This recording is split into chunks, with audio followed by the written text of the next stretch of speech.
রাত্রের 1 ঘন্টা ঘুম দিনের 5 ঘন্টার ঘুমের সমান হয় না। ওয়াজআলনা লাইলা লিবাসা ওয়াজআলনা নাওমা সুবাতা। রাত্র বানানো হয়েছে ঘুমের জন্য, দিন বানানো হয়েছে ওয়াজআলনা নাহারা মাআশা। দিন বানাইছি আমরা কর্মের জন্য, কিন্তু সাইদাবাদ তো 24 ঘন্টা কর্ম করে না, করে না? 24 ঘন্টা কর্ম করে। যদি জিজ্ঞাসা করি কর্ম করো কেন, আচ্ছা বলেন, লাউড স্পিকার বাইরেও খোলা আছে, শীত তো শুরু হয়ে গেল, ঠিক না? 2 দিন পরে কনকনে হবে, ঠিক না? এই কনকনে শীতের রাত্রে ল্যাব গায়ে দিয়া 2 জনে ঘুমানো সবচেয়ে মজা। 2 জন বলছি, কিন্তু ল্যাব গায়ে দিয়া 2 জনে ঘুমানো সবচেয়ে মজা, না সাইদাবাদের কাউন্টারে বইয়া টিকিট বেচা মজা? মানুষ হিসাবে বলেন কোনটা মজা? হ্যাঁ, শীতের দিন, কনকনে শীতের দিন সকালবেলা ল্যাপের ভিতরে 2 জনে ঘুমানো মজা, না সকাল সকাল ওইটা রাস্তা দিয়ে হাঁটতে হাঁটতে কর্মের দিকে যাওয়া মজা? কোনটা মজা? আরে বলেন না, ঘুমে মজা। কিন্তু ওকে যদি জিজ্ঞেস করি, ও বলবে সুখের জন্যই তো এখানে বসে আছি। কিসের জন্য? সুখের জন্য। তো সুখ ছাইরা সুখের জন্য বসে আছে। আপনি আমাকে যুক্তি দিয়া বুঝান, এটা কোন যুক্তি? সুখ তো মিলে না, সুখের আশাই তো ছুটতেছে। শীতের দিন তো সকালবেলা ফজরের পরে দেখি, আমি তো খিলগাঁই থাকি, ঢাকা শহরেই থাকি, রাস্তাগুলার ভিতরে মানুষের স্রোত যখন দেখি সকালবেলা, তো নিজের মনটাই বলে হায় সুখের আশায় সুখ ছাড়া কনকনে শীত গায়ে নিয়া ছুটতেছে সবাই। কিন্তু সুখ তো এখানে নাই। মানুষকে আল্লাহ এই মেসেজ দেওয়ার জন্য নিশ্চয় অস্তিত্ব দিছে। মানুষ বোঝ, তোকে নিশ্চয় অস্তিত্ব দিলাম, পূর্ণতা আমি ছাড়া বিকল্প কোনো রাস্তা নাই, অস্তিত্ব আমি ব্যতীত বিকল্প কোনো রাস্তা নাই, তোকে স্বয়ং সম্পূর্ণ করা আমি ব্যতীত বিকল্প কোনো রাস্তা নাই। বিজয় তোর দিলের ভিতরে গাত, এই ছোট জীবনটাও সুখী হওয়ার জন্য আমি ব্যতীত বিকল্প কোনো রাস্তা নাই। এই জন্য আল্লাহ মেসেজ দেওয়ার জন্য নিশ্চয় সমগ্র সৃষ্টি তৈরি হলো হুকুম দিয়া, 2টা অক্ষর দিয়া, একটা কাফ একটা নুন। আর মানুষ তৈরি হলো কুদরতি হাত দিয়া। তো যেটা হুকুম দিয়া তৈরি হলো সেটা তো সর্বদিকে পূর্ণতা নিয়ে আসলো। চোখের দেখা বলতেছি, মুরগির বাচ্চা ডিমের থেকে বাহির হইতে দেরি, হাঁটতে দেরি করে না। গরুর বাচ্চা মার পেট থেকে আসতে দেরি, 2-4 ঘন্টা পরে দৌড়াইতে দেরি করে না, ঠিক না? কিন্তু এটা তো হুকুমের তৈরি, আমি তো কুদরতি হাতের তৈরি। আমি কেন নিশ্চয় আসলাম? নিশ্চয়তার চিত্রটাও দেখাবো। প্রথমত আমি শ্রেষ্ঠত্ব নিয়ে আসলাম, তারপরও নিশ্চয় কেন আসলাম?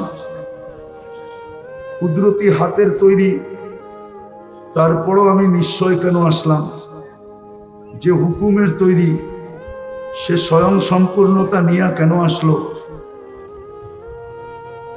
দুনিয়াটা মানুষের জন্য তৈরি, মানুষ না হলে এই দুনিয়াটা হতো না।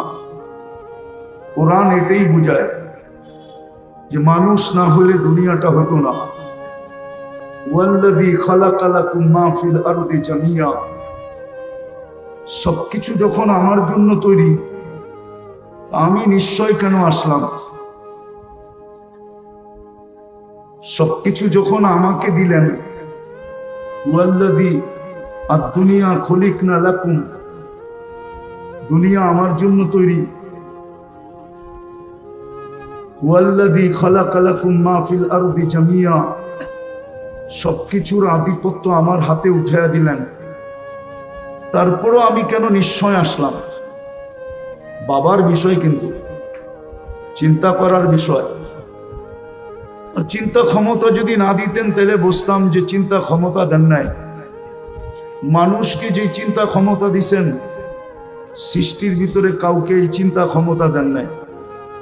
কেউ বলতে পারবে না যে মানুষের চেয়ে বেশি চিন্তা ক্ষমতা কোনো সৃষ্টিকে দিছেন, বা কোনো সৃষ্টি সম্বন্ধে মানুষের জানা আছে যে মানুষের চেয়ে বেশি চিন্তা ক্ষমতা রাখে।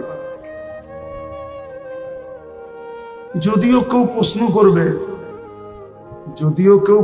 করবে যে মাঝে মাঝে তো ডগ স্কোয়াড দেখা যায়, ডগ স্কোয়াড, কুকুর দেখা যায় না, কুকুর আমাদের প্রশাসনিক লোকের কাছে কুকুর দেখা যায়, ঠিক না? আপনি বলবেন কুকুর তো মানুষের চেয়ে বেশি পারদর্শী, ঠিক না? হ্যাঁ, হবে না কেন? ওর নাকের ভিতরে 25 লক্ষ সেল, আর আমার নাকের ভিতরে 5 লক্ষ সেল, তো 5 গুণ বেশি, ঠিক না? তো গ্রাণ ক্ষমতা তো ওরই বেশি, ঠিক না? এই 25 লক্ষ যদি আপনার নাকে দিত, তাইলে সাইদাবাদে 10 মিনিট আপনি দাঁড়ায় থাকতে পারতেন না। দুর্গন্ধ আপনার মাথার ভিতরে এতটুকু ঢুকত যে আপনি পাগল হইয়া সাইদাবাদ ছেড়া দিয়া চলে যেতেন, ব্যবসা আর করতে হইতো না। মনে হয় বুঝাইতে পারি না। না বুঝেন নাই।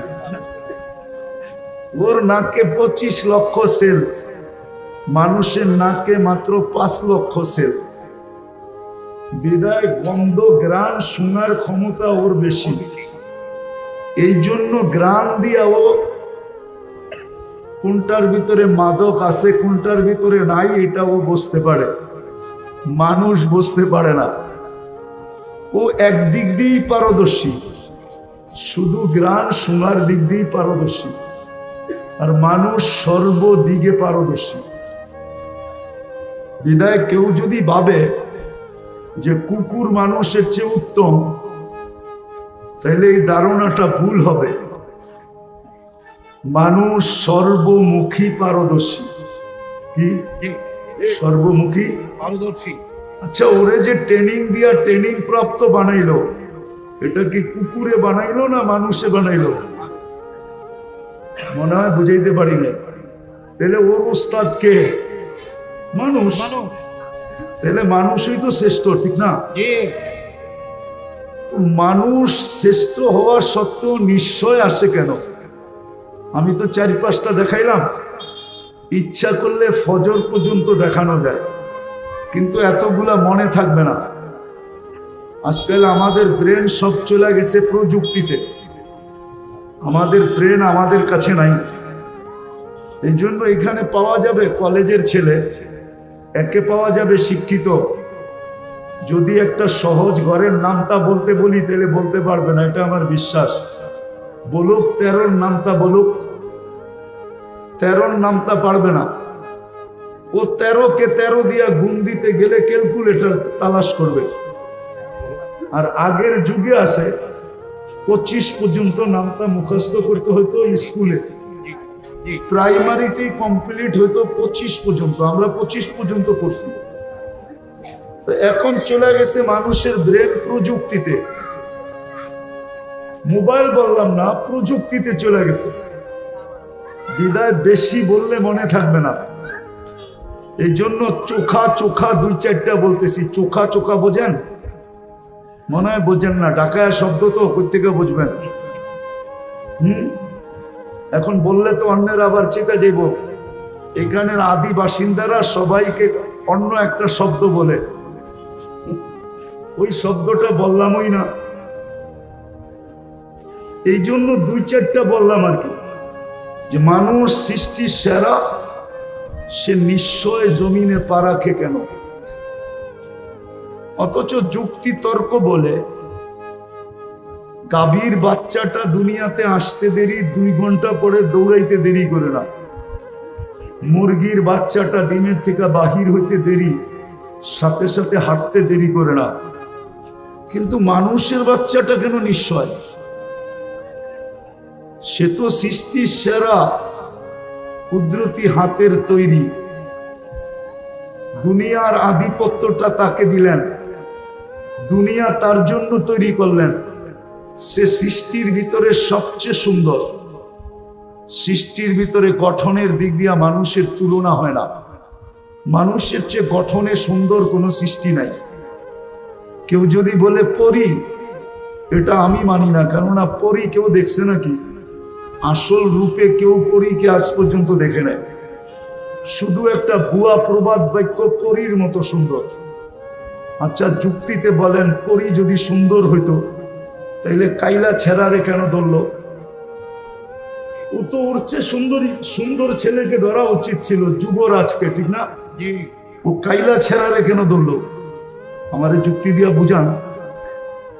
মানুষ তো প্রমোশন চায়, ডিমোশন চায় না, ঠিক না? এই কাউন্টারওয়ালারা চায় সমস্ত বাসের টিকিট আমি একা বেচবো, আর কেউ যেন না বেচে, ঠিক না? চাই সেটা 24 ঘন্টা লাগবে, পুরা ব্যবসা আমার কাছে আসো। পরী যদি সুন্দরী হইতো তাহলে কাইলা ছেড়ারে কেন ধরলো? বোঝা গেল পরী মানুষের চেয়ে সুন্দর না। পরীর গঠন মানুষের চেয়ে সুন্দর না, এমনকি ফেরেশতার গঠনও মানুষের চেয়ে সুন্দর না। আচ্ছা যুক্তিতে বলেন, ফেরেশতার গঠন যদি মানুষের চেয়ে সুন্দর হইতো তা ফেরেশতা মানুষ দেখা এই কথা কেন বললো? আল্লাহ যখন আদম আলাইহিস সালামকে তৈরি করে রাখলেন তো ফেরেশতারা দেখতেন আর বলতেন খালকুন জাদীদ, নতুন সৃষ্টি।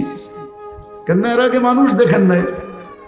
দ্বিতীয় বলতেন খালকুন জামিল, নিজেদের দিকে তাকায় বলতেন এত সুন্দর।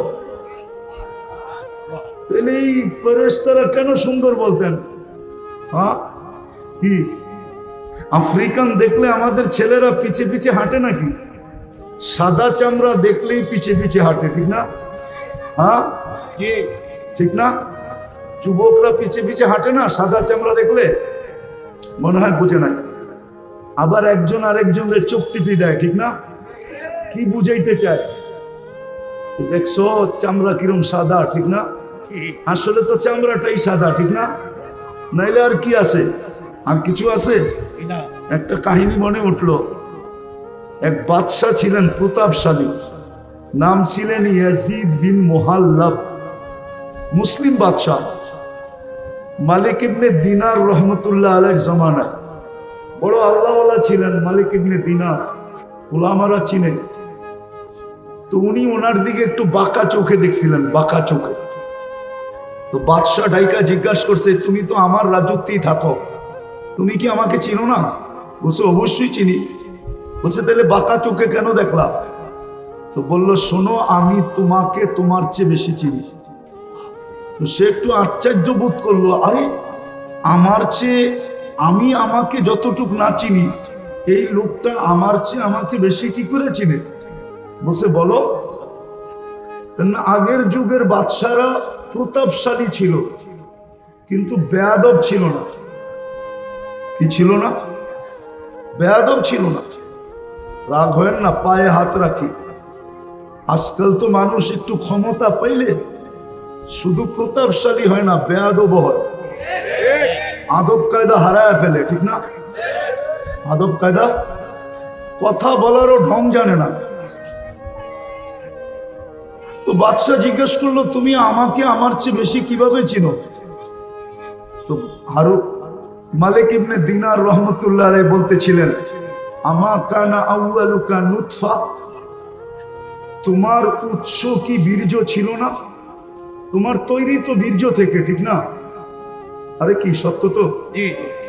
দুর্গন্ধময় নিকৃষ্ট একটা পানি থেকে। তো বলছে বালা, অবশ্যই। বলছে আখেরুকা জিফা, তুমি মরে গেলে ফুলন্ত ফাটন্ত দুর্গন্ধময় একটা লাশ হবে না? বলছে বালা, অবশ্যই। বলছে বাইনাহুমা তাহমিলু কাদিরা, এই দুইয়ের মাঝে তুমি আর আমি একটা পেশাব পায়খানার টুকরি না? টুকরি বোঝেন? টুকরি পেটের ভিতরে কি? আরে বলেন না, পেশাব পায়খানা না? বুড়িতে কি আছে? মনে হয় ভালো ভালো খাওয়ান আছে, পেশাব পায়খানাই তো, ঠিক না? তো মা ইয়াজিদ বিন মুহাল্লাব বলতেছে, আরাফতানি হাক্কা, তুমি আমাকে চিনছো, এই চামচগুলো একটাও আমাকে চিনে না। চামচ চিনেন? রাধা বাদশাদের চতুর্দিকে চামচ থাকে না, চামচ। আরে চামচ ওই কোন চামচা কইলে আবার খারাপ শোনা যায়, সুন্দর ভাষা ব্যবহার করেন। তো বলে ওরা আমাকে চিনে নাই। আমি বুঝাইতেছিলাম যেই মানুষটা এত সৃষ্টির ভিতরে এত ঊর্ধ্বে, সে নিশ্চয় কেন জমিনে পা রাখে? যুক্তি তো বলে, তর্ক তো বলে, বিবেক তো বলে, বুদ্ধি তো বলে, এমনকি বিদ্যা পর্যন্ত বলে যে সবচেয়ে পূর্ণতা নিয়ে ওই মানুষটাকে দুনিয়াতে আসা উচিত ছিল। কিন্তু মানুষটা কেন নিশ্চয় আসলো? কেমন নিশ্চয়? ফালা লাকা সিন্নুন তাক্তা, মার পাটের থেকে যখন আসে তো দাঁত থাকে না, কোত্থেকে কাটবে? ওয়ালা লাকা লিসানুন তানতিক, জিহ্বা থাকে কিন্তু বাক শক্তি থাকে না। ওয়ালা লাকা উযুনুন তাসমা, কান থাকে কিন্তু শ্রবণ শক্তির কার্যকারিতা থাকে না। ওয়ালা লাকা আইনুন তানদুর, চক্ষু থাকে কিন্তু দৃষ্টি শক্তির কার্যকারিতা থাকে না। ওয়ালা লাকা আকলুন তুমাইয়িজ, মগজ থাকে কিন্তু ভালো মন্দ বোঝার ক্ষমতা থাকে না। ওয়ালা লাকা কলবুন তাতাফাক্কার, দিল থাকে কিন্তু চিন্তা কি জিনিস সে জানে না। ওয়ালা লাকা ইয়াদুন তাফতিশ, হাত থাকে কিন্তু কর্ম তো দূরের কথা, ধরারই ক্ষমতা থাকে না। ওয়ালা লাকা রিজলুন তামশি, পাও থাকে কিন্তু চলার ক্ষমতা থাকে না। কুনতা সগীরা, বড় ছোট থাকে, বড় ছোট। আফসোস তো এইখানেই হয়, যুবক যৌবন পেয়ে আল্লাহকে ভুলা যায়। ও ভাবেই না যে মাত্র 5-6 পাউন্ডের ছিল, ঊর্ধ্বে 7 পাউন্ড, ঊর্ধ্বে 10 পাউন্ড। 10 পাউন্ডের উপরে বাচ্চা হয় না। আর 10 পাউন্ড যেই বাচ্চা, সে নর্মালও জন্ম নেয় না, তাকে সিজার করতে হয়। কেননা 10 পাউন্ডের বাচ্চা নর্মাল আসতে পারে না, তাকে সিজার করা ব্যতীত আনা যায় না। তাহলে 10 পাউন্ড, কিন্তু যুবক তো ভাবে না যে আমি একদিন 10 পাউন্ড ছিলাম। আল্লাহ তো এটাই বলে, আমা কুনতা সগীরা, তুই ছোট ছিলি। আমা কুনতা যায়ীফা, তুই কি দুর্বল ছিলি না? মার পেটের থেকে আসে তখন কেমন দুর্বল, কিন্তু বড় হইতে দেরি। অতীত বলতে তো দেরি করে না যে অতীতে আমি ছিলাম কি। কে আমাকে এত ওজন বানাইলো? 70 কেজির ওজন আমাকে কে বানাইলো 10 পাউন্ড থেকে? এটা তো ভাবে না। তো নিশ্চয়ের চিত্র দেখাইতেছি যে ছোট ছিল কতটুকু, ওয়েট ওজন ছিল কতটুকু, দুর্বল ছিল কেমন। কুনতা জাহিলা, তুমি বড় অজ্ঞ ছিল, অজ্ঞ। এই নিশ্চয় মানুষ কেন আসে? আবারও বলতেছি, অথচ সৃষ্টির সেরা আল্লাহ মানুষকে একটা মেসেজ দিতে চান, মেসেজ। এই জন্য নিশ্চয় নিয়ে আসছে। কেনটা এই মেসেজটা কোনো সৃষ্টির দরকার নাই, কোনো সৃষ্টির এই মেসেজের প্রয়োজন নাই। প্রয়োজন নাই কেন এটাও বুঝাইতেছি। কোনো সৃষ্টির ভোগ অধিকার নাই। সৃষ্টি ভোগ যদি করেও তাহলে মানুষের জন্য করে। সৃষ্টি বাঁচে যদি মানুষের জন্য বাঁচে। সৃষ্টির অস্তিত্ব মানুষের জন্য। মানুষ না হইলে এই সৃষ্টির দরকার ছিল না।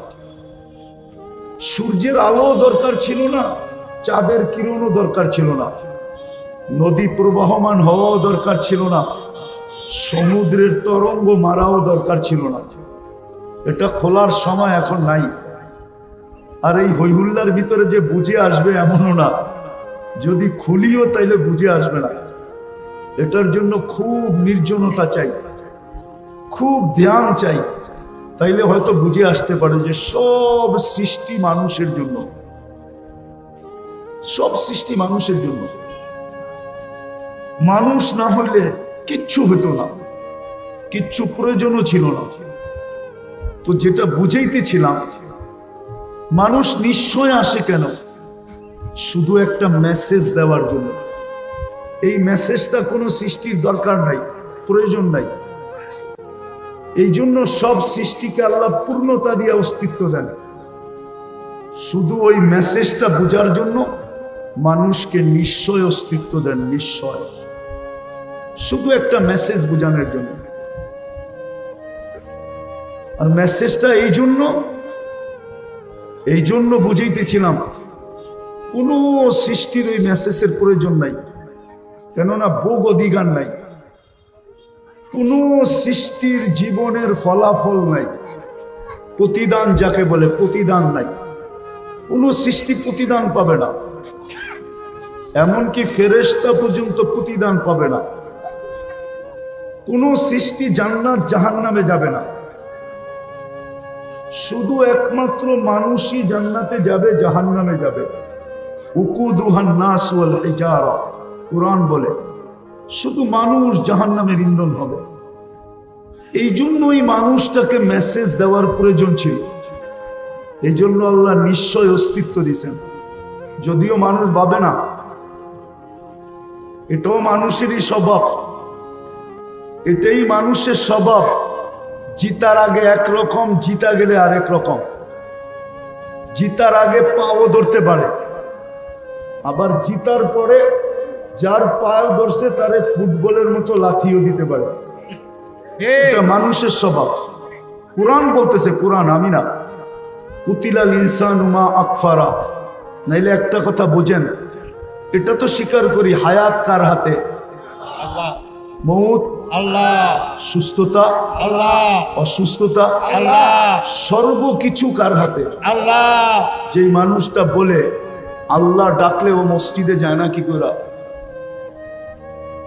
আচ্ছা বলবেন মসজিদটা ছোট, এত মানুষের সংকুলন হবে না।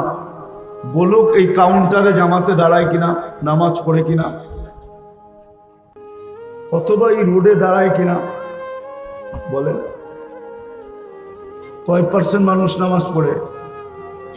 তাহলে বোঝা গেল মানুষের মতো অকৃতজ্ঞ কোনো প্রাণী নাই। বিশ্বাস করে যে মৌত আল্লাহর হাতে, মৌত হায়াত আল্লাহ। নাইলে প্রবাদ বাক্য কেন আসলো, রাখে আল্লাহ মারে কে? কিন্তু মিডিয়ালারও লেখে মাঝে মাঝে যে রাখে আল্লাহ মারে কে, মারে আল্লাহ রাখে কে। বিশ্বাস তো করে, কিন্তু আল্লাহ ডাকলো, কে ডাকলো? আল্লাহ। আজান কার ডাক? আল্লাহ। আল্লাহ ডাকলো। ও বিশ্বাস করে আমার হায়াত আল্লাহর কাছে, হাতে, মৌত আল্লাহর হাতে, আমার কর্ম আল্লাহর হাতে, আমার সুস্থতা আল্লাহর হাতে, আমার এভরিথিং আল্লাহর হাতে। বুঝলাম নাস্তিক যারা ওরা মানে না, কিন্তু আমরা তো নাস্তিক না। নাস্তিক না, আল্লাহকে মানি না, স্বীকার করি না। অবশ্যই। তাহলে আমরা কেন ডাকে আসি না? আমাকে যুক্তি দিয়া বুঝান, ও কেন আসে না? তাহলে বোঝা গেল আল্লাহর কথা সত্য। মানুষ তোর চেয়ে অকৃতজ্ঞ কেউ নাই, মানুষ সবচেয়ে অকৃতজ্ঞ। কুতিলাল ইনসানু মা আকফারা। অকৃতজ্ঞতা মানুষকে খায়া ফেললো। এই জন্য আল্লাহকে ডেলি ধ্বনি দিতে হয়, ধ্বনি। কোরআনের মাধ্যমে আল্লাহ প্রত্যেকের কানে ধ্বনি দেন, আওয়াজ দেন। মা গররাকা বিরাব্বিকাল কারীম। দয়ালু আল্লাহর থেকে তোকে বিমুখ করলো কে? এত দয়ালু আল্লাহ। চলেন দয়ার একটা দৃষ্টান্ত দেখাই, দয়ার একটা দৃষ্টান্ত দেখাই। এই জীবনটাই তো জীবন না, 60-70 বছর, তারপর চলে যেতে হবে। যেটা চিরদিন, ওইখানেও যদি সুখ পাইতে চাই, আর যদি বলি প্রবাদ বাক্য, নগদ যা পাও হাত পেতে নেও, বাকির খাতায় শূন্য থাক, তাইলে আপনাকে বুঝায় কোনো লাভ নাই। ইনশাআল্লাহ আপনি একদিন সচক্ষে দেখবেন যে বাকির খাতায় শূন্যই আছে, আপনার প্রবাদ বাক্যই থেকে যাবে।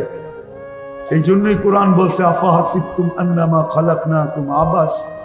ও মানুষ, কোনো সৃষ্টি যদি অনর্থক সৃষ্টি না হয়, তাহলে তোর মতো সৃষ্টির সেরা মানুষটা অনর্থক হয় কি করে?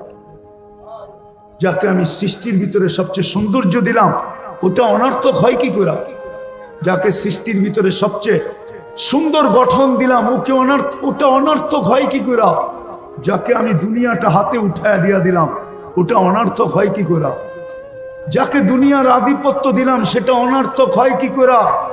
সর্বশেষ যেই মানুষটাকে আমি খলিফা, আমার প্রতিনিধি হিসাবে ঘোষণা দিলাম, ওটা অনর্থক হয় কি করে? যেই মানুষটাকে জন্ম নিতে দেরি, সৃষ্টি শ্রেষ্ঠ সৃষ্টি, যাকে সেজদা করতে দেরি করে নাই, ওই মানুষটা অনর্থক হয় কি করে? এই জন্যই তো কবি বলেন, মিলে খাক মে আহলে শাহ कैसे कैसे जमी खा गई नौजवान कैसे कैसे अजल ने न छोड़ा किसरा न दारा उसी से सिकंदर सा फाते भी देहारा हर एक लेके क्या क्या हसरत सुधारा पड़ा रह गया यही ठाट सारा। ঐতিহ্য পড়া থাকবে, ঐতিহ্য। সোনার গায়ে ঐতিহ্য পড়া আছে, লালবাগ কিলায় ঐতিহ্য পড়া আছে, আহসান মঞ্জিলে ঐতিহ্য পড়া আছে, বিক্রমপুরে ঐতিহ্য পড়া আছে, রাজবাড়িতে ঐতিহ্য পড়া আছে, হাজারো ঐতিহ্য পড়া আছে, হাজারো ঐতিহ্য, হাজারো ঐতিহ্য পড়া আছে। এখনো গণভবন পড়া আছে, গণভবন ঐতিহ্য পড়া আছে। আল্লাহ বলে, কবিও বলে ঐতিহ্য পড়া থাকবে।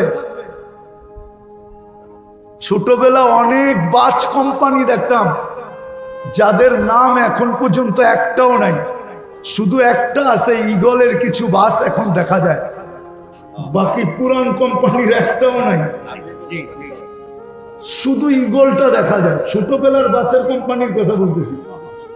বড় দাপট ছিল, বড় কি বড় দাপট ছিল।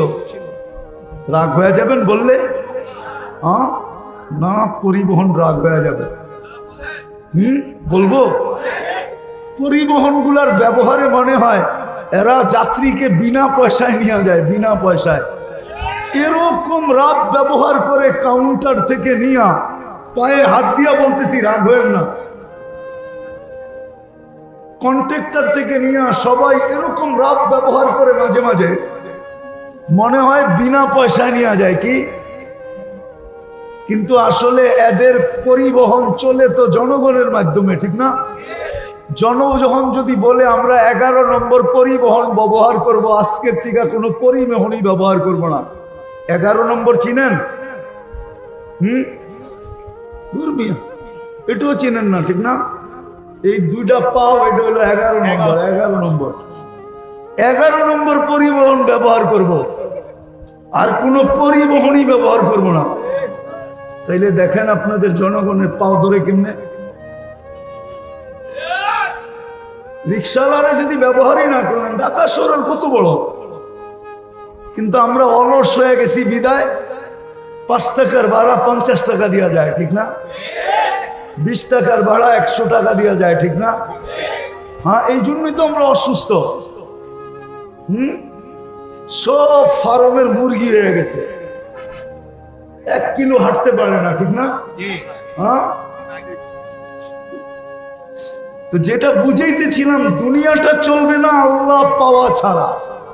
লেখালাম, এই জন্যই আপনাকে নিশ্চয় অস্তিত্ব দেয়। মেসেজ, এটা মেসেজ। আল্লাহ ছাড়া তোমার এই দুনিয়ার ছোট জীবনটা চলবে না। একটা কাহিনী শোনাবো? কানে শোনা কাহিনী, নেড়ে শুনাইতাম না। দেখেন না, কনস্ট্রাকশন শ্রমিক থাকে না, যারা বিল্ডিং শিল্ডিং বানায়, ঠিক না? তো ওদের একজন সুপারভাইজার থাকে, অনেকগুলা কি দিন মজদুর থাকে, ঠিক না? ওরা দেখবেন সকালবেলা টিফিন কারি নিয়ে আসে লগে করে, দুপুরে একসাথে বৈশা খায়। তো একদিন যাইতেছিলাম, অনেক আগের কথা, তো দেখছি সবাই খাইতেছে আর গল্প করতেছে, গল্প। তো যেই বাড়িতে কাজ করতেছিল, একজন বলতেছিল, ওদের যে সুপারভাইজার তাকে যেই নামে ডাকে ওই নামেই ডাকতেছিল, যে আমাগো স্যার এত শিক্ষিত, ওর বাপে ওরে শিক্ষিত বানায় তো একটা বেউকুফ বানাইছে। তো সব দিয়ে জিজ্ঞাসা করছে তুই বুঝলি কি করে? হয়তো ম্যাডামের কথা ছাড়া কিচ্ছু করে না, কিন্তু ও এত বড় অফিসার, বিয়া করলো, ও বিল্ডিং বানাইতেছে ওর টাকায়, সব খরচ করে ও, কিন্তু ও তো ম্যাডামের কথা ছাড়া লড়ে না। তাইলে আমি বেউকুফ বলবো না, বলবোটা কি? মনে হয় বুঝাইতে পারি না। তারপরে নিজেদের কথা বলতেছে, দেখ আমরা শিক্ষা দীক্ষা লই নাই, গায়ে খাটি, আমরাই ভালো আছি। তার একটা হাসে আর জিগায় কেমনে ভালো আছিস? দেখছস ফজরের আগে উঠা আমাগর টিফিন কারিটা রেডি করে দিছে, গরম গরম পাক করে দিছে, এই যে নিয়ে আসছি এখন খাইতেছি। বিকালবেলা বাড়িতে যায়া দেখমু পানিটা রেডি আছে, যায়া গাও গোসল করমু। তারপরে বউ বলবে ছেলে পেলেকে, তোরা একটু দূরে যা, তোর আব্বা সারাদিন খাইতে আইছে, একটু আরাম করো। তোরা যদি বিরক্ত করস তাহলে আরাম করতে পারবে না, কালকে আবার কাজে যাইতে হবে, যদি অসুস্থ হয় তাহলে সংসার চলবে না, তোরা একটু দূরে যা, তোর আব্বা আরামে ঘুমা। তারপরে বউ আইসা একটু গায়ে পায়ে তেল লাগায় দেয়, তাইলে আমরা বালা আছি না তো সারে বালা আছে? সারে তো সারাদিন কথা ছাড়া লড়েই না। মনে হয় বুঝাইতে পারবে। এই জীবনটাও আল্লাহ চাওয়া ছাড়া চলবে না, আর আখেরাতটা তো চলবে না, চলবেই না। এই জন্য আসেন আজকের থেকে তওবা কইরা, বেশি করতে হবে না, বেশি। আমাদের আল্লাহ এরকম না যে বেশি করতে হবে। আজকে তো শ্রমিকরে খাটায় 12 ঘন্টা, বেতন দেয় 8 ঘন্টার, 8 ঘন্টার, ঠিক না? না 8 ঘন্টার দেয় না, 12 ঘন্টার দেয়। নাইলে এত আন্দোলন বেতনের লিগা কেন হয়? মালিক পক্ষ মনে করে আমি তো বিল্ডিং মাত্র নিউ ইয়র্কে একটা বানাইলাম, আর বাকি তো কানাডা রয়েই গেল, অস্ট্রেলিয়া রয়ে গেল, ইংল্যান্ড রয়ে গেল, নিউজিল্যান্ড রয়ে গেল, জাপান রয়ে গেল, দুনিয়ার বড় বড় জায়গায় বিল্ডিং বানানো রয়ে গেল। তোকে এত বেতন দিব কেন? আমি আগে বিল্ডিং বানায় লই, ঠিক না? তাইলে শ্রমিকের আন্দোলন হইতো কেন? মালিক পক্ষ যদি মনে করত যে শ্রমিকের মাধ্যমেই আমার এই কি, আমার এই অবস্থান, শ্রমিক না হইলে তো আমার এই অবস্থান হইতো না। শ্রমিক যদি না পাইতাম তো আমি ফ্যাক্টরি খুলতাম কোত্থেকে? শ্রমিক যদি না হইতো আমি পরিবহন চালাইতাম কোত্থেকে? সে যদি শ্রমিককে এহসান মোহসেন মনে করত, তাইলে তো শ্রমিকের উপরে নির্যাতন হইতো না, শ্রমিক আইনের প্রয়োজন ছিল না। রাগ হয় না মালিক পক্ষ আবার? তো যেটা বুঝাইতেছিলাম আল্লাহ পাওয়া ছাড়া আমাদের জীবনটা চলবে না। আল্লাহ বেশি চান না। আল্লাহকে রাজি করা অনেক সহজ, শুধু একটা জিনিসই যদি আজকে করতে পারি, প্রথমে যদি তওবা করতে পারি, নিজেকে তওবায় অভ্যস্ত বানাইতে পারি, যে আমি সকাল বিকাল যখনই মনে উঠব তখনই মুখ দিয়া বলবো আল্লাহ আমার তওবা, আল্লাহ আমি তওবা করলাম। আল্লাহ তওবা খুব পছন্দ করেন। এই উম্মতের জন্য বেশি কিছু করতে হবে না, 5 ওয়াক্ত নামাজ পড়লেই যথেষ্ট। পারবেন পড়তে? পাক্কা পারবেন? নামান। আর একটা পরিবেশকে টিকায় রাখতে হবে, তাইলে দেখবেন আমরা সমস্ত বিপর্যয়ের থেকে বেঁচে থাকবো। যেমন বাংলাদেশ বেঁচে আছে শুধু একটা কারণে, নাইলে বাংলাদেশের বিপর্যয়ের কথা পেপারে একবার আসে নাই, একাধিকবার আসছে।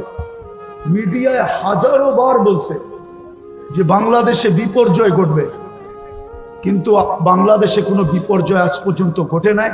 আর আমার বিশ্বাস পরিবেশ যতদিন থাকবে অতদিন ঘটবে না। করোনার সময় সবাই চিৎকার দিছে বাংলাদেশের মতো বিপর্যয় কোথাও হবে না।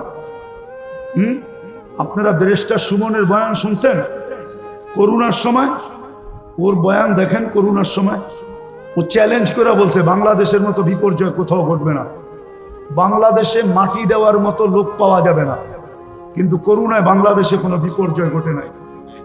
বাংলাদেশে 7.8 ভূমিকম্প আসছিল, আজ 2013 অথবা 14 31 নাইটের পরের দিন সকাল 5:05 কোনো বিপর্যয় ঘটে নাই, অথচ তুর্কিতে 1.5 লক্ষ লোক মারা গেছে। এই একই স্কেলের ভূমিকম্প এক শহর মাটির সাথে মিশা গেছে।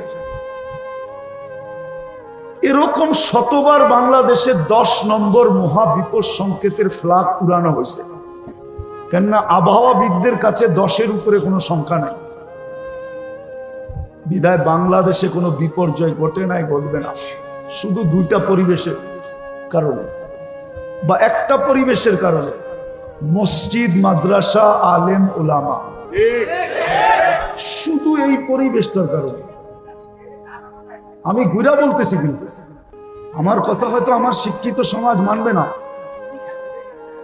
আমার কথা হয়তো যারা বর্তমান টেকনোলজির যুগে টেকনোলজিকে মাথায় নিয়ে চলে ওরা মানবে না, কিন্তু যারা আধ্যাত্মিককে মাথায় নিয়ে চলে ওরা মানবে। কেননা এখানে ধারা 2টা, একটা হলো বিজ্ঞানের ধারা, একটা হলো টেকনোলজির ধারা, আর একটা হলো আধ্যাত্মিক ধারা। আধ্যাত্মিক ধারা নিয়ে যারা চলে তারা আমার কথা মানবে। এই পরিবেশের কারণে আমার দেশে বিপর্যয় হয় না, হবেও না। দেখা যাবে যে বিপর্যয় হবে, কিন্তু ইনশাআল্লাহ হয় না, আর কোনোদিন হবেও না, হবেও হবেও হবেও 5 তারিখের পরেও তো ভাবছিলাম কি জানি হবে, ঠিক না? সব ভাঙ্গা পড়ছিল না, এরকমই তো, ঠিক না?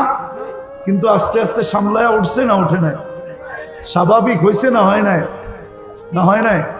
আরে হয়েছে, হয়তো একটু বাকি আছে, ওটাও হবে, ওটাও হবে, কিন্তু বিপর্যয় আমার বিশ্বাস হবে না যদি এই পরিবেশটাকে ধরে রাখি, ওই পরিবেশটার সাথে সংযুক্ত থাকি। মসজিদ, মাদ্রাসা, আলেম, ওলামা, পারবেন? হ্যাঁ পারবেন?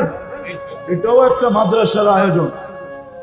আপনাদের কাছে যদি কখনো সাহায্যের হাত পাতে, কিন্তু আমার বিশ্বাস মনে হয় পাতবে না। যেই ফ্যামিলির মাদ্রাসা, এরা যদি ইচ্ছা করে, আল্লাহ এদেরকে যতটুকু দিছে ইচ্ছা করে, কিন্তু এরা হাত পাততে পারে মনে হয় এই জন্য অন্যদেরকে সংযুক্ত করার জন্য, অন্যদেরকে সম্পৃক্ত করার জন্য, সংযুক্ত করার জন্য, অন্যজনকে এই সোয়াবে ভাগীদার করার জন্য হয়তো হাত পাততে পারে, নাইলে এই ফ্যামিলির হাত পাতার কথা না। আল্লাহ এদেরকে যা দিছে, আপনারা সহযোগিতা করবেন ইনশাআল্লাহ। আল্লাহ আমাদেরকে আমল করার তৌফিক দান করেন। ওমা আলাইনা ইল্লাল বালাগ। এক কোম্পানি নিয়ে আসেন এখান থেকে আমাকে, যে কোনো প্রতিবন্ধীকে চাকরিতে রাখছে। অনেকগুলা কোম্পানি ওই মাথা থেকে এই মাথা পর্যন্ত পরিবহনের, ঠিক না? একটা কোম্পানি নিয়ে আসেন, সে একজন প্রতিবন্ধীকে কর্মচারী হিসাবে রাখছে, মাসের শেষে তাকে একটা বেতন দেয়, এই মনে করা যে সে প্রতিবন্ধী। কি করে খাবে? আল্লাহ আমাকে অর্থ দিছে, আমি একজন প্রতিবন্ধীকে কর্মচারী হিসাবে রাখলাম। ও বলতেছে একজন রাখছে, একজন প্রতিবন্ধী বাংলাদেশে? হ্যাঁ, যদি প্রতিবন্ধীকেই এরকম বিত্তশালীরা, মার্কেট মালিক, দোকান মালিক, পরিবহন মালিক, মেল ফ্যাক্টরিওয়ালারা রাখতো, তাহলে বাংলাদেশে আর প্রতিবন্ধী আলাদেরকে কি অটো চালাইতে হইতো না, অটো চালাইতে হইতো না, ঠিক না? হ্যাঁ, আর প্রতিবন্ধীদের সুবাদে ভালো লোক অটো নিয়ে নামতো না, ঠিক না? অটো তো আগের থেকেই নাই, পরে নামবে কোথেকে? আর ঘুরতে ঘুরতে আজকে আন্দোলন পর্যন্ত গড়াইতে হইতো না। কিন্তু প্রতিবন্ধীকে তো কেউ চাকরিতে রাখে না, গেলেই প্রথম ধাক্কা দেয়, তুই প্রতিবন্ধী। তো যেটা বুঝাইতেছিলাম, যে আল্লাহর মতো দয়ালু, মা গর্রাকা বিরাব্বিকাল কারীম, এই ধনী দিতে হতো না, এই ধনী দিতে হতো না, যে আমার মতো দয়ালুর থেকে তোকে বিমুখ করলো কে? তুই সারাদিন বিমুখ থাকা সত্ত্বেও আমার হাতে হায়াত থাকা সত্ত্বেও, আমার হাতে মউত থাকা সত্ত্বেও, এভরিথিং আমার হাতে থাকা সত্ত্বেও আমি তোর ডাকি বলে ডাকি, আমি তুমি সাড়া দাও না, তারপরও আমি তোমার সব কিছু বহন করতেছি। বলেন এরকম দাতা কই পাবেন? একটু ভাবেন, বিবেক দিয়ে ভাবেন, কাজে দিবে কিন্তু। নাইলে এই কথা বলতে পারবেন না, এই কথা বলতে পারবেন না। আপনি যুক্তি দিবেন, তর্ক দিবেন, যুক্তি তর্কের জবাব কিন্তু এটার ভিতরে রাখা আছে। আপনার ব্রেনের ভিতরেই আপনার যুক্তি তর্কের জবাব রাখা আছে, আপনার ব্রেনের ভিতরেই রাখা আছে। আপনি এটা বললে হবে না যে আমি কর্মব্যস্ততার কারণে পারি না। ড্রাইভার যদি বলে আমি চালক হিসাবে নামাজ পড়তে পারি না, আমি ওকে প্রশ্ন করব তোমাকে চালানের যোগ্যতা কে দিল? হ্যাঁ, কে দিল? আল্লাহ। আরে বলেন না আল্লাহ। আল্লাহ বলতে দ্বিধা করেন কেন? আল্লাহ বললে 40 নেকি মিলবে, 40 নেকি। কে দিল তাকে যোগ্যতা? হ্যাঁ, আল্লাহ যদি জিজ্ঞেস করে যোগ্যতাটা কার ছিল বল। তোকে যদি প্রতিবন্ধী বানাইতাম কে কি করার ছিল? তোর মা বাবার চোখের পানি জড়ানো ব্যতীত আর কিচ্ছু ছিল না। চোখের পানি জড়াইতে থাকতো। আল্লাহর বিরুদ্ধে কেস কোথায় করতো? হাইকোর্টে না সুপ্রিম কোর্টে না জজ কোর্টে না র্যাবের কাছে না আর্মির কাছে? কার কাছে করতো? এই যে রাস্তায় যারা ডিউটি করে, এরা যদি বলে আমি ডিউটি করি, আমি নামাজ পড়বো কি করে? আমি যদি প্রশ্ন করি তোমাকে এই দেহটা কে দিল?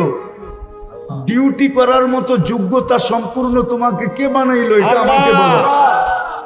আল্লাহ তো এটাই প্রশ্ন করবে, তুমি আমারটা দিয়া বাহাদুর, এই দেহটা কার? আল্লাহ। আচ্ছা, যার যৌবন দিয়া, হ্যাঁ কি বলেন না? আল্লাহ। সুন্দরী মডেলিং কার সৌন্দর্য দিয়া? আল্লাহ। হ্যাঁ, সৌন্দর্যই তো লাগে মডেলিং এর জন্য, ঠিক না?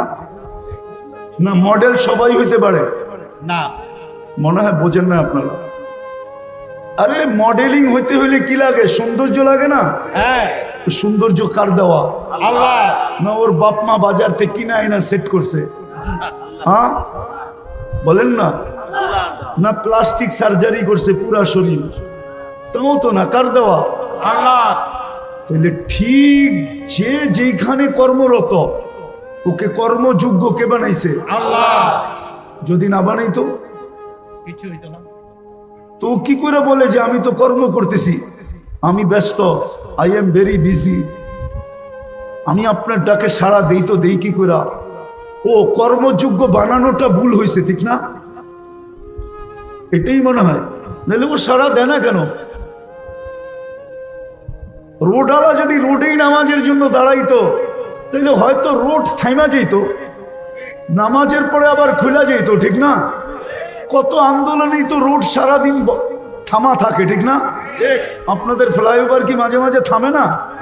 হ্যাঁ, লম্বা জাম হয় না? না হয় না? না, এটা 24 ঘন্টা চলতে থাকে। মাঝে মাঝে তো আমরাও 2-1 ঘন্টা কাটায় দিই ফ্লাইওভারের উপরে। 10 মিনিটের জন্য যদি থাইমা যেত। কিন্তু ও কবেলে সবাই যেন বুঝাইতে চাইতেছে তুমি আমাকে যোগ্যতা সম্পূর্ণ বানানো, এটা তোমার ভুল। তুমি আমাকে শ্রেষ্ঠ কেন বানাইলে? তুমি আমাকে সৌন্দর্য কেন দিলে? তুমি আমাকে কর্মযোগ্য কেন বানাইলে? যুবকও যেন বুঝাইতে চায় আমি আকর্ষণের পাত্র কেন বানাইলাম? আমাকে তৃতীয় লিঙ্গ বানাইতা তাই ভালো ছিল, মানুষ দেখতো আর খালি হাততালি দিত। অন্য ভাষায় বুঝাইলাম, এটাই মনে হয় ভুল হয়ে গেছে। বিদায় আসেন, শেষ জায়গায় চলে আসছে, আর লম্বা করতে চাইতেছিলাম। মানুষকে আল্লাহ নিশ্চয় দিছেন একটা মেসেজ বোঝানোর জন্য, যে মানুষ ভালো মতে বোঝো,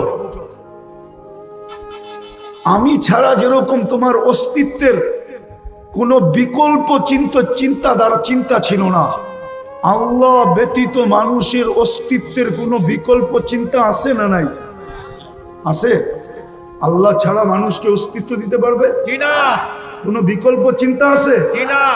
আল্লাহ বলে আমি ছাড়া যেরকম তোমার অস্তিত্বের বিকল্প চিন্তা নাই, আমি ছাড়া যেরকম তোমার পূর্ণতার বিকল্প কোনো চিন্তা নাই, চিন্তাধারা নাই, যে মানুষকে যদি আল্লাহ শারীরিক পূর্ণতা না দিত, না দেন, তাহলে দুনিয়ায় আসার পরে টাকার বলে যদি পূর্ণতা নিতে পারতো, জি না। তাইলে বহুত প্রধানমন্ত্রীদের ঘরেও এরকম বাচ্চা কাচ্চা আছে যেটা মার পেটের থেকে পূর্ণতা নিয়ে আসে নাই, কিন্তু প্রধানমন্ত্রীর টাকার পাহাড় থাকা সত্ত্বেও উনি দুনিয়াতে ওনার ঘরের বাচ্চার পূর্ণতা নিতে পারেন নাই। আঙ্গুল দিয়ে দেখাবো? 2-4টা দেখানো যায়, নাম সহ দেখানো যায়, নাম সহ। পূর্ণতা নেওয়ার কোনো সুযোগ নাই। তো আল্লাহ বুঝাইতে চাইতেছেন আমি ছাড়া তোমার অস্তিত্বের যেরকম কোনো বিকল্প চিন্তাধারা নাই। মানুষ চিন্তা করছিল, চিন্তা যে মার পেট ছাড়া টেস্ট টিউব বেবি বানাবে, টিউবের ভিতরে বানাবে, টিউবের ভিতরে, মার পেট ব্যবহার করবে না। কিন্তু বিজ্ঞান বানাইছিলেন, কিন্তু পরে দেখছেন যে এটা দিয়ে কোনো কর্ম করা যাবে না। যেরকম যদি বুঝাই, বুঝবেন কিনা জানি না, ঢাকা শহরে বাস করেন তো, গ্রামগঞ্জে যান না, কোত্থেকে বুঝবেন? গ্রামে অবেলা যদি মেয়ের জামাই আসে তো শ্বশুর শাশুড়ির মুরগি ধরতে যায়, গ্রাম্য মুরগি ধরতে যায়, দেশি মুরগি ধরতে যায়, মাঝে মাঝে কাপড়ও খুলা যায়, মনে হয় বোঝেন না। আর পোল্ট্রি যেটা ফার্মের, ওইটা নড়ে আর চড়ে, নড়ে আর, ওটা না হাঁটে না দৌড়ায়, ও বইয়েই থাকে, ঠিক না? তো বিজ্ঞান দেখছে বাচ্চা তো হবে, কিন্তু ওইটা দিয়ে কর্ম করা যাবে না, বাস চালানো যাবে না, বন্দুক চালানো যাবে না, প্লেন চালানো যাবে না, দুনিয়ার কোনো কাজ করা যাবে না। ওইটার নাম দিতে হবে পোল্ট্রি বাচ্চা। পোল্ট্রি কি? ওটা নড়বো আর চড়বো, ঠিক না? তো বিজ্ঞান কানে ধরে তওবা করে ফেলছে, এখন আগের জায়গায় চলে আসছে যে আল্লাহ ব্যতীত অস্তিত্ব দেওয়ার কোনো বিকল্প নাই, আল্লাহ ব্যতীত পূর্ণতা দেওয়ার কোনো বিকল্প নাই। টাকার বলে পূর্ণতা নেওয়া যায় না। তো সব যখন আল্লাহ দেন, তাইলে ওই ব্যক্তিটাকে যখন আল্লাহ ডাকে তো আসে না কেন? কেন আসে না বলেন? এই জন্যই তো বলছে মানুষের মতো অকৃতজ্ঞ কেউ নাই, নিমক হারাম কেউ নাই। মানুষের চেয়ে নিমক হারাম কোনো জাতি নাই, মানুষের চেয়ে অকৃতজ্ঞ কোনো জাতি নাই, মানুষের চেয়ে কপাল পোড়া কোনো জাতি নাই।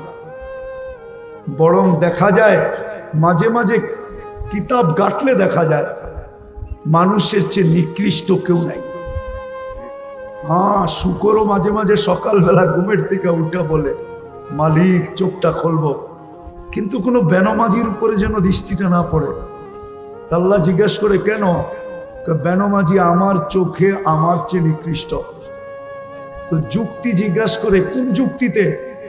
আমি তো উঠেই তোমার প্রশংসা করি, আর তুমি ওকে ডাকো, তারপরে ও আসে না।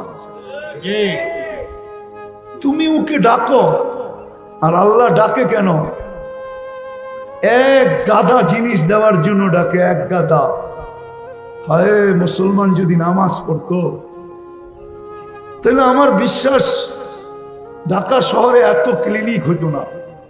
আমার বিশ্বাস এত লম্বা ঘন্টায় ঘন্টায় সিরিয়াল দিয়ে বসে থাকতে হতো না। আর আমার বিশ্বাস ডাক্তারদের পোয়া বারো হতো না যদি মুসলমান নামাজ পড়ার মতো পড়তো। কেননা নামাজের ভিতরে আরোগ্যতা রাখা আছে, শেফা। আপনি বলবেন হুজুররা অসুস্থ হয় কেন? আমিও বলবো, আমিও ওই নামাজ পড়ি না যেরকম পড়ার দরকার। আর পড়লে আল্লাহ রসুলের কথাই সত্য। সল্লি পড়ো, ফাইন্না ফিস সালাতি শিফা।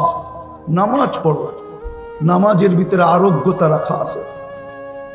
যদি পড়ার মতো পড়তো তো কথা শুরু ছিল মানুষকে কেন নিশ্চয় অস্তিত্ব দেন, মেসেজ দেওয়ার জন্য। যেরকম মানুষ আমি ছাড়া তোকে অস্তিত্বে আনার কোনো বিকল্প রাস্তা নাই, আমি ছাড়া পূর্ণতা দেওয়ার বিকল্প কোনো রাস্তা নাই, ঠিক তদ্রূপ আমি ব্যতীত ভালো মতে বোঝ, তোর এই জীবনটা, ছোট জীবনটা, গুছানের কোনো বিকল্প রাস্তা নাই। গুছানো বোঝেন? জি। এই 60-70 বৎসরের জীবনটা যদি গুছায়া চালাইতে চাস, একটু সুখ শান্তির সাথে যদি চালাইতে চাস, কাটাইতে চাস, এই জন্য বাংলায় একটা প্রবাদ বাক্য আছে, কয় পরিশ্রম ধন আনে। এটা আমিও মানি। পরিশ্রমে ধন আনবে, কিন্তু সুখ আনতে পারবে না। বাংলায় প্রবাদ বাক্য আছে, পুণ্যে আনে সুখ। কি পুণ্য বোঝেন? কি নেকে আনে সুখ। আল্লাহ সুখ দেয়, আল্লাহ সুখ দেয়।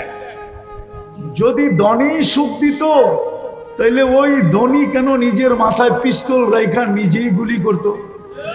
ও তো ধনী ছিল। ওকে আমার চেয়ে বেশি আপনারা চিনেন না। আমি চিনি ওর ছেলে কই থাকে, আমি চিনি ওর মেয়ে কই থাকে, আমি চিনি ওর স্ত্রী কোথায় থাকে, আমি চিনি ওর কতটুকু আছে কতটুকু নাই। আমি চিনি ওকে, কাছের থেকে চিনি। না চিনতাম, দনই যদি সুখ আনতো, তাইলে ঐশী তো ডেলি প্রতি মাসে 1 লক্ষ টাকা হাত খরচ পাইতো। ঐশী যে এখনো জেলখানায় আছে, সে তো প্রতি মাসে 1 লক্ষ টাকা হাত খরচ পাইতো। ছোট একটা মেয়ে, ও 1 লক্ষ টাকা খায় না, চাবায়া খাইতো। ও 1 লক্ষ টাকা খায় কি করে? হ্যাঁ, ডেলি 3000 টাকা খাইলেও তো মাসে 3-30-এ 90,000 হয়। ও 3000 ডেলি কি খাইতো? বিলাসবহুল গাড়ি তো ছিল ওর জন্য, পার্সোনাল ড্রাইভার তো ছিল ওর জন্য। এখনো তো ফ্ল্যাটটা পড়া আছে শান্তিনগরে, দেখা আসেন না? আমি চিনি ওই ফ্ল্যাট। যদি ধনী মানুষের জীবনে সুখ আনতো, তাইলে ধনীরা বেশিরভাগ